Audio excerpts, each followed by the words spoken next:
Yo, Jaker di sini, dan ini adalah cerita-cerita disturbing dari pojok gelap Reddit. So, prepare yourself and let's dive in. Cerita pertama, The Smiling Man.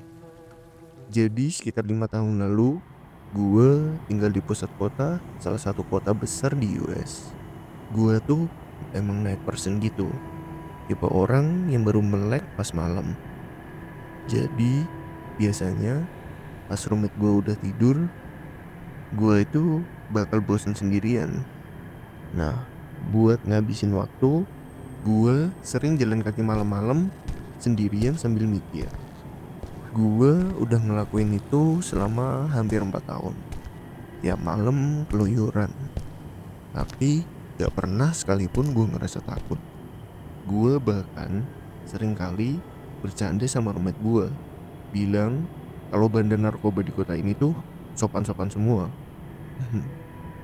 Tapi semuanya itu berubah cuma dalam hitungan menit di suatu malam. Waktu itu hari Rabu, sekitar jam 1 atau jam 2 malam. Gue lagi jalan di deket taman yang biasanya itu dijagain polisi. Lumayan jauh dari apartemen gue.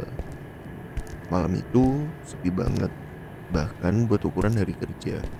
Hampir gak ada mobil yang lewat, apalagi orang jalan kaki. Tamannya pun juga kosong melompong. Pas gua belok ke jalan kecil buat muter balik ke apartemen, di situ gua pertama kali ngeliat dia. Di ujung jalan, di sisi yang sama kayak gua, ada siluet orang. Siluet orang lagi joget. Jogetnya itu aneh banget, mirip kayak tarian waltz. Tapi tiap dia selesai satu gerakan, dia bakal melangkah maju dengan gaya yang janggal banget. Bisa dibilang dia tuh joget sambil jalan. Dan dia itu jalan lurus ke arah gua. Di sini awalnya gua mikir, paling orang mabuk. Jadi gua minggir sedekat mungkin ke jalan raya supaya dia dapat trotoar yang lebih luas buat lewat. Tapi pas dia makin deket, gue itu sadar gerakannya tuh luas banget.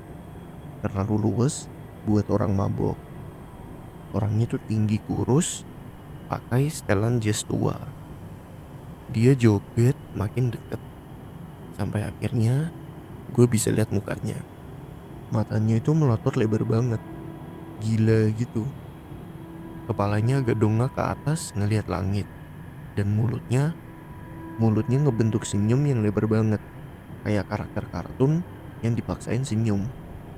Lihat mata sama senyuman itu, gue langsung mutusin buat nyebrang jalan sebelum dia makin dekat. Gue ngelepasin pandangan gue dari dia sebentar buat nyebrang. Pas gue sampai di seberang, gue tuh nengok lagi ke belakang dan gue langsung diem matung. Dia udah berhenti joget. Dia berdiri di pinggir jalan, bener-bener sejajar sama posisi gue sekarang. Dia mandep ke gue, tapi matanya masih natap langit. Senyumnya masih lebar banget. Gue merinding parah. Gue mulai jalan lagi, tapi mata gue tuh nggak lepas dari orang itu. Dia tetap diem di situ. Pas jarak kita udah makin jauh, sekitar setengah blok, gue nengok ke depan lagi buat lihat jalan. Pas gue nengok balik ke tempat dia berdiri tadi, gue sempat ngerasa lega sebentar. Sampai akhirnya gue lihat dia lagi. Dia udah nyebrang jalan dan sekarang posisinya agak nunduk. Gue nggak bisa lihat jelas karena bayangan dan jarak. Tapi gue yakin dia lagi madep ke arah gue. Padahal gue cuma nengok ke depan gak sampai 10 detik. Artinya dia gerak cepet banget. Gue kaget sampai gak bisa gerak. Cuma bisa natap dia.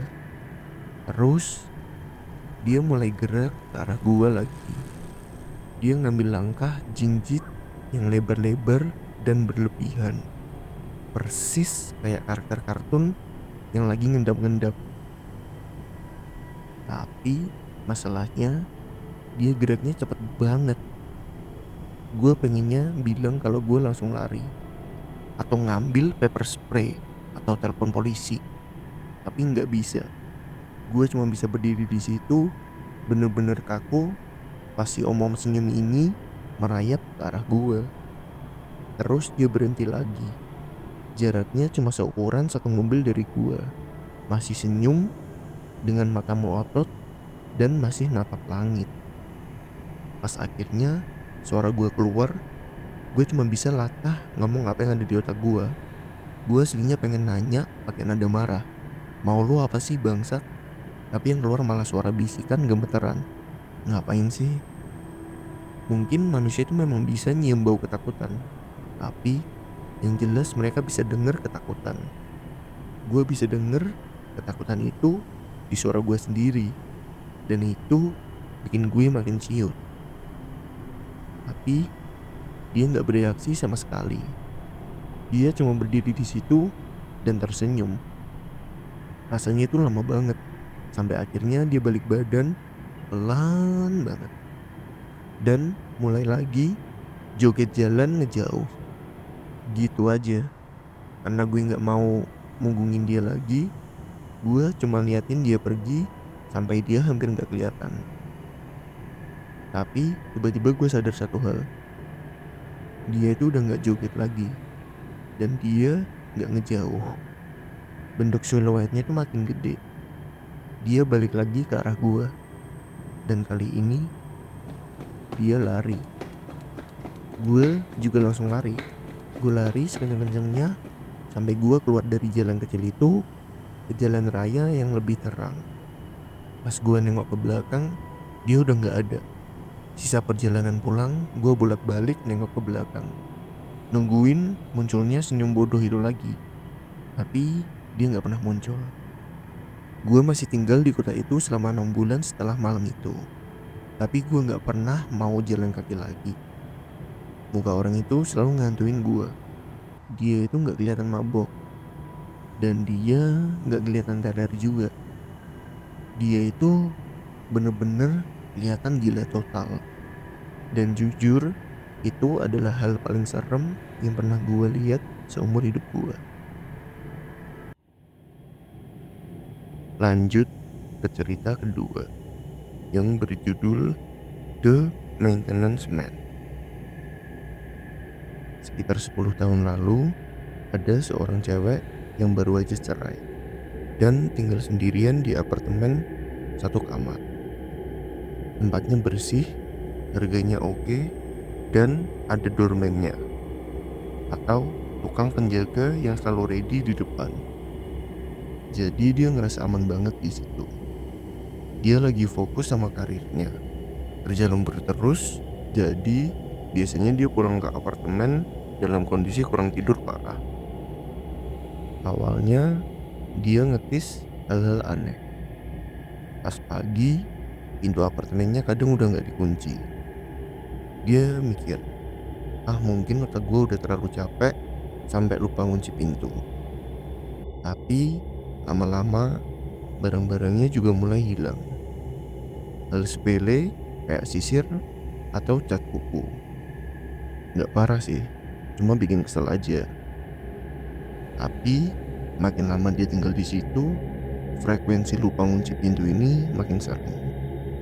Hampir tiap hari, barang yang hilang juga makin personal. Foto-foto, alat cukur, dan yang paling bikin dia merinding, pakaian dalamnya juga hilang. Di sini dia mulai paranoid.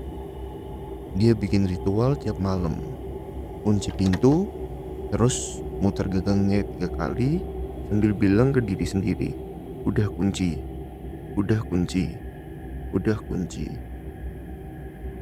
Tapi besok paginya pintunya kebuka lagi. Dia sempat nyoba begadang buat jagain pintu, tapi malah ketiduran di kursi.